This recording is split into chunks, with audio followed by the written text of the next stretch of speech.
దాటిన తర్వాత technical education అంటే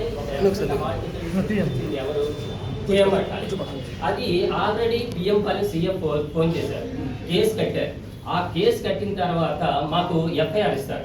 ఆ ఎఫ్ఐఆర్ని బట్టి చీటింగ్ కేసు కడితే నేను మా యొక్క ఎవరు కమిషనర్ డైరెక్టర్ ఆఫ్ ఇంటర్మీడియట్ ఎడ్యుకేషన్కి రికమెండ్ చేస్తాను.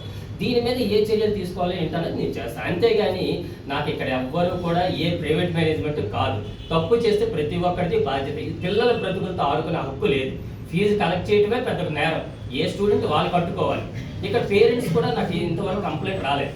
ఓకేనండి, డెఫినెట్గా ఇప్పుడు వచ్చింది కనుక నేను ఇప్పుడు ఈ మీటింగ్స్ ఎందుకంటే మన పిఎం ప్రోగ్రామ్ ఈ 21st ఉంది. అందుకనే మా యొక్క ప్రిన్సిపల్స్ వీళ్ళందరితో కూడా ఒక మీటింగ్ పెట్టుకుని నేను ఇచ్చేస్తాను. డెఫినెట్గా నేను వెళ్తాను, ఇక్కడ పిఎం పాలెం పోలీస్ స్టేషన్కి వెళ్తాను, అక్కడ ఇది తీసుకుంటాను, ఎఫ్ఐఆర్ తీసుకుంటాను, కాలేజ్కి వెళ్ళి కూడా ట్రాక్ రికార్డ్ తీసుకుంటాను.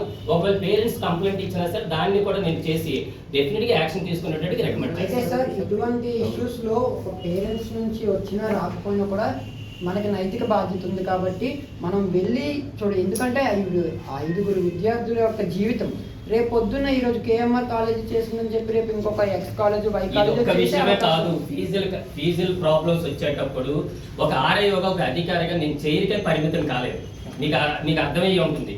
మీకు తెలిసే కన్నా నాకే ముందు తెలుసుంటే నేనే ముందు వెళ్ళి కాలేజీకి వెళ్ళి ఆ యాజమాన్యంతో మాట్లాడి ప్రాబ్లమ్ సాల్వ్ చేసిన రోజులు ఉన్నాయి. పిల్లల భవిష్యత్తు ఆడుకునే హక్కు ఎవరికీ లేదు.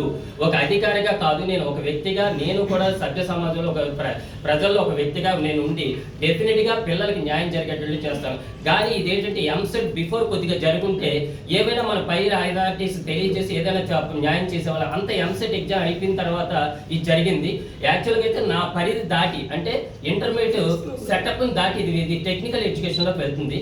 టెక్నికల్ ఎడ్యుకేషన్ వాళ్ళు కన్వీనర్ ఉంటారు, దీనికి ఎంసెట్ కన్వీనర్ ఉంటారు. వాళ్ళు కూడా మీరు కంప్లైంట్ చేస్తే ఎందుకంటే ఫేక్ ఇది సృష్టించారు కనుక దాని మీద యాక్షన్ తీసుకున్నట్లుగా మీరు రికమెండ్ చేయండి. ఇంటర్మీడియట్ కాలేజ్ తరఫున ఇంకా ఏవైనా ఉంటే నేను డెఫినెట్గా యాక్షన్ తీసుకుంటాను. పిల్లలకి న్యాయం చేసేటట్లుగా చూద్దాం. ఓకే.